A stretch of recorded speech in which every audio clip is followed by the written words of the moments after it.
Listen to part of a lecture in a geology class. Last time we started to talk about glaciers and how these masses of ice form from crystallized snow.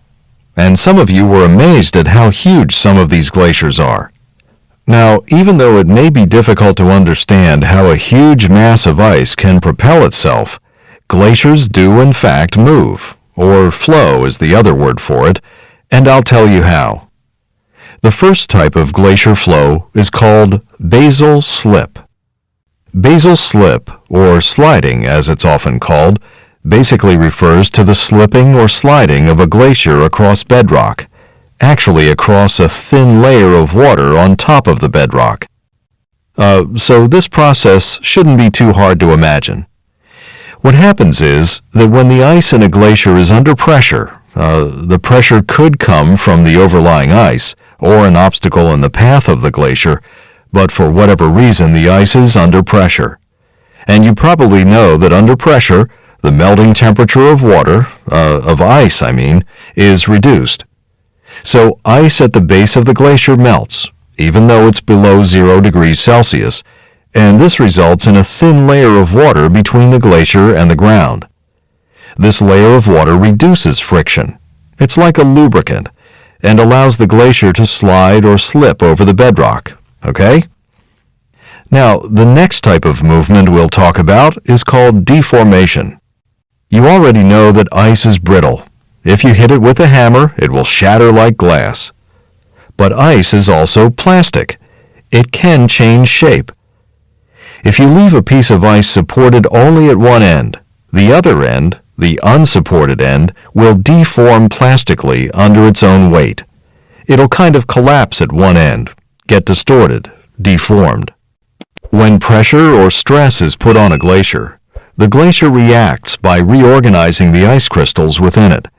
During this reorganization, the ice crystals realign in a way that allows them to slide past each other, allowing the glacier to change its shape and move. And there are a couple of factors that affect the amount of deformation that takes place, or the speed of the glacier's movement. For example, deformation is more likely to occur the thicker the ice is, because of the gravity of the weight of the ice. And temperature also plays a part here, in that cold ice does not move as easily as ice that is closer to the melting point. In fact, it's not too different from the way oil is, thicker at low temperatures. So if you have a thick glacier in a slightly warmer region, it will flow faster than a thinner glacier in a cooler region. Okay, I'd like to touch briefly on extension and compression. Your textbook includes these as types, as a particular type of glacial movement, but you'll see that there are as many textbooks that omit it as a type of movement as included. And I might not include it right now if it weren't in your textbook. But basically, the upper parts of glaciers have less pressure on them, so they don't deform as easily. They tend to be more brittle. And crevices can form in these upper layers of the glaciers when the glacier comes into contact with bedrock walls, or is otherwise under some kind of stress, but can't deform quickly enough. So the ice will expand or constrict, causing big fissures, big cracks to form in the surface layers of the ice. And that brittle surface ice moving is sometimes considered a type of glacial movement, depending on which source you're consulting. Now, as you probably know, glaciers move really slowly, although they sometimes experience surges. And during these surges, they can move at speeds as high as 7,000 meters per year. Although speeds like this are pretty unusual, they're hundreds of times faster than the regular movement of glaciers. The movement of glaciers can actually be observed during these surges, although it's rare.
What does the professor explain when he says this? But ice is also plastic. It can change shape. If you leave a piece of ice supported only at one end, the other end, the unsupported end, will deform plastically under its own weight.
Listen again to part of the lecture, then answer the question. Okay, I'd like to touch briefly on extension and compression. Your textbook includes these as types, as a particular type of glacial movement, but you'll see that there are as many textbooks that omit it as a type of movement as include it. And I might not include it right now if it weren't in your textbook. What does the professor imply about compression and extension?